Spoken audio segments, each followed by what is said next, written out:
স্বার্থ ছাড়া বন্ধু বান্ধব কাছে আসে। হ্যালো গাইস, আমি আর আমার বান্ধবী সেজেগুজে বেরিয়েছি রিলস বানানোর উদ্দেশ্যে। আমরা এখন যাব, আমাদের এখানে একটা রাস্তা আছে পেম রোড বলে, তো সেইখানেই আমরা রিলস বানাতে যাব।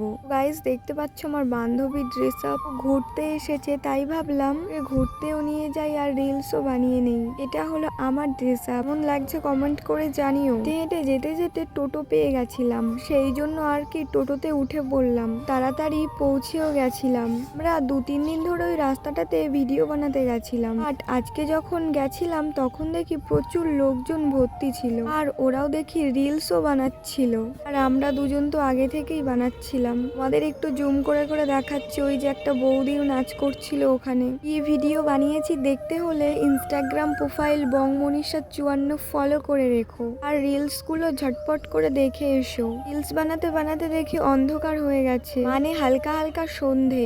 বাড়ির দিকেই চলে আসছিলাম। টাটা, দেখা হচ্ছে নেক্সট মিনি ব্লগে বন্ধুরা।